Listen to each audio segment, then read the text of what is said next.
اعوذ باللہ من الشیطان الرجیم، بسم اللہ الرحمن الرحیم۔ خاکسار محمد اعظم سیفی خادم سلسلہ جماعت احمدیہ کی طرف سے آپ تمام احباب کی خدمت میں السلام علیکم ورحمۃ اللہ وبرکاتہ۔ ناظرین اکرام، ختم نبوت کے نام نہاد مجاہدوں نے عوام کو گمراہ کرنے کے لیے ایک اور شوشہ چھوڑا ہے، اور وہ شوشہ یہ ہے کہ انہوں نے سلسلہ وحی کو جو ہے وہ منقطع قرار دے دیا ہے، اور یہ حدیث انہوں نے خود سے گھڑی ہے، کیونکہ احادیث کے اندر کوئی ایسی حدیث نہیں ہے جس میں نبی کریم صلی اللہ علیہ وسلم نے فرمایا ہو کہ سلسلہ وحی جو ہے وہ منقطع ہو گیا ہے۔ یہ حدیث گھڑنے کا مقصد صرف یہ ہے کہ بعد محمد صلی اللہ علیہ وسلم کے نبوت کو بند ثابت کیا جا سکے، اور عوام کو یہ بات بتائی جائے کہ دیکھیں، جب محمد صلی اللہ علیہ وسلم کے بعد سلسلہ وحی ہی منقطع ہو گیا ہے تو نبی کیسے آ سکتا ہے۔ بہرحال سنتے ہیں مولوی صاحب کی وہ بات۔ کیونکہ آپ ساری یہی باتیں کر رہے ہیں کہ میں نے سنی ہوئی جب آپ ان کو مبشرات کہتے ہیں، اور اسی کا نام علماء نے لکھا ہے کہ اس کو کشف بھی کہتے ہیں، اور یہ حدیث پاک سے واضح ہے۔ میرے آقا صلی اللہ علیہ وسلم نے فرمایا، اور کئی احادیث کے اندر، جس کا خلاصہ یہ ہے کہ وحی کا سلسلہ منقطع ہو گیا، لیکن ابھی مبشرات باقی ہیں۔ تو جیسا کہ آپ ناظرین نے سنا، مولوی صاحب نے کہیں احادیث کا خلاصہ جو ہے وہ بیان کیا ہے کہ خلاصہ ان کا یہ ہے کہ محمد صلی اللہ علیہ وسلم کے بعد سلسلہ وحی جو ہے وہ منقطع ہو گیا ہے۔ ہم نے ان سے وہ حدیث طلب بھی کی کہ آپ ہمیں ایک حدیث دے دیجئے جس سے یہ ثابت ہوتا ہو کہ محمد صلی اللہ علیہ وسلم کے بعد سلسلہ وحی منقطع ہو گیا ہے۔ بہرحال مولوی صاحب نے پیش نہیں کی اور ہمیں اپنی اسٹیم پر سے اتار دیا۔ اسی طرح ان کے ایک اور علامہ ہے، علامہ عامر حق صاحب، ان کا بھی سنتے ہیں وحی کے متعلق کیا کہنا ہے۔ حدیث ہیں ان میں کسی جگہ پر بھی وحی کے اجراء کا ثبوت نہیں ملتا۔ وحی کا جو اجراء ہے اس کا ثبوت نہیں ملتا، بلکہ ایک صحیح حدیث ہے، اس نے کہا وَلَمْ يَبْقَ مِنَ النُّبُوَّاتِ إِلَّا الْمُبَشَّرَاتِ، کہ نبوتوں میں سے کوئی چیز باقی نہیں رہی الا المبشرات، مگر خوشخبریاں، گلیڈ ٹائپ۔ تو جیسا کہ آپ نے سنا، یہاں پر مولوی صاحب نے ایک ضعیف حدیث کو صحیح حدیث قرار دیا۔ بہرحال ہم اس کی جرح میں نہیں جاتے ہیں، لیکن مولوی صاحب نے یہ کہا ہے کہ کسی صحیح حدیث میں جو ہے نا وہ وحی کے اجراء کا ثبوت نہیں ملتا، اور مولوی صاحب نے یہ جو علم حاصل کیا ہے یہ اپنے علماء کی صحبت میں بیٹھ کر کیا ہے، لیکن کبھی عامر حق صاحب نے اپنے علماء کے ائمہ کی کتابیں نہیں پڑھی کہ انہوں نے وحی کے متعلق کیا کہا ہے۔ بس مولویوں کی صحبت میں بیٹھ کر جو انہوں نے بتایا وہ انہوں نے اخذ کر لیا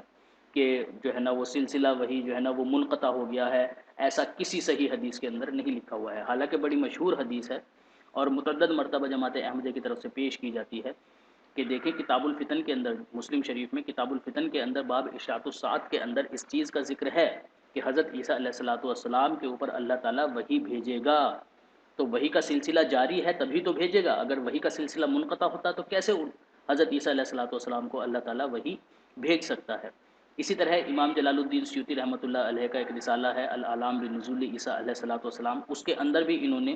جو ہے نا وہ امام جلال الدین سیوطی رحمۃ اللہ علیہ نے واضح طور پر اس چیز کا ذکر کیا ہے کہ لوگوں میں یہ جو مشہور ہے کہ محمد صلی اللہ علیہ وسلم کے بعد جبریل کا نزول جو ہے وہ نہیں ہوگا، یہ غلط ہے، بلکہ مسلم شریف کی حدیث سے ثابت ہے کہ جبریل کا نزول ہوگا اور وہ وحی لے کر عیسیٰ علیہ السلام کے پاس آئیں گے۔ اور اسی طرح جیسا کہ آپ نیچے دیکھ سکتے ہیں فَإِنَّ الدَّلِيلَ عَلَيْهِ حدیث لا وحی بعدی، کے لوگ اس بات کو دلیل بناتے ہیں کہ محمد صلی اللہ علیہ وسلم کے بعد کوئی وحی نہیں، تو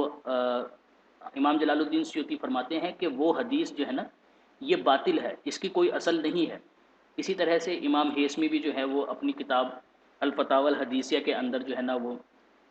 اس بات کا جواب دیتے ہیں کہ لوگوں نے پوچھا کہ کیا عیسیٰ علیہ السلام کے اوپر وحی ہوگی، تو جیسا کہ آپ یہ دیکھ سکتے ہیں یہاں پر وہ کہتے ہیں کہ نعم، ہاں، کہ ان کی جو وحی ہوگی وہ حقیقی وحی ہوگی، جیسا کہ حدیث مسلم شریف کے اندر بیان کیا گیا ہے۔ مطلب امام ابن حجر ہیثمی بھی جو ہے وہ اس چیز کا اقرار کر رہے ہیں کہ بعد محمد صلی اللہ علیہ وسلم کے وحی ہوگی، اور مسلم شریف کی حدیث سے یہ بات ثابت ہے۔ اسی طرح سے انہوں نے اس بات کا بھی ذکر کیا کہ یہ جو بات کہی جاتی ہے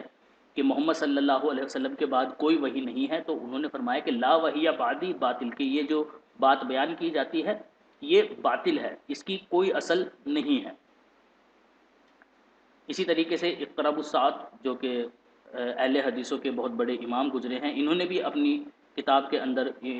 اقتراب الساعت کتاب کے اندر نواب حسن صدیق صاحب نے جو ہے نا وہ اس چیز کا ذکر کیا ہے کہ حدیث لا وحی بعدی بے اصل ہے، اس کی کوئی اصل ہے ہی نہیں۔ ہاں، حدیث کے اندر یہ ضرور آیا ہے کہ لا نبی بعدی، کہ میرے بعد کوئی نبی نہیں ہے، لیکن اہل علم کے نزدیک اس کے یہ معنی ہیں کہ نبی کریم صلی اللہ علیہ وسلم کی شرح کو منسوخ کرنے والا، یعنی آپ صلی اللہ علیہ وسلم کی شریعت کو منسوخ کرنے والا کوئی نبی نہیں آئے گا۔ تو یہ ہم نے دو چار حوالے صرف دکھائے ہیں، ورنہ بے شمار حوالے ہیں جو ان کے ائمہ کرام کے ہیں، اور انہوں نے اس بات کو جو ہے نا وہ تسلیم کیا ہے کہ بعد محمد صلی اللہ علیہ وسلم کے جبریل علیہ السلام کا نزول ہوگا، اور بعد محمد صلی اللہ علیہ وسلم کے وحی کا جو اجرا ہے وہ ثابت ہے احادیث سے، جیسا کہ انہوں نے مسلم شریف کا جو ہے وہ حوالہ بھی دیا ہے۔ اس کے علاوہ ان کے ائمہ خود اس بات کے مدعی ہیں کہ اللہ تعالیٰ نے ہم پر وحی کی ہے، جبریل علیہ السلام ہمارے پاس آئے ہیں، لیکن اس کے باوجود بھی یہ لوگ اپنے ہی ائمہ کرام کے، اپنے ہی مجددین کے، اپنے ہی محدثین کے خلاف جا کر عوام کو یہ کہہ کر گمراہ کر رہے ہیں کہ حدیث کے اندر آیا ہے، حدیث کے اندر آیا ہے کہ وہ سلسلہ وحی جو ہے وہ منقطع ہو گیا ہے، اور جب کہیں کہ حدیث دے دیجئے تو پھر اسٹریم سے اتار دیتے ہیں یا پھر اس کے اوپر کفر کا فتویٰ لگا دیتے ہیں۔ تو آپ ناظرین سے میری درخواست ہے کہ ان جاہل مولویوں سے خدا را اپنے آپ کو بچائیں اور تحقیق کریں، خود سے تحقیق کریں کہ کیا قرآن اور حدیث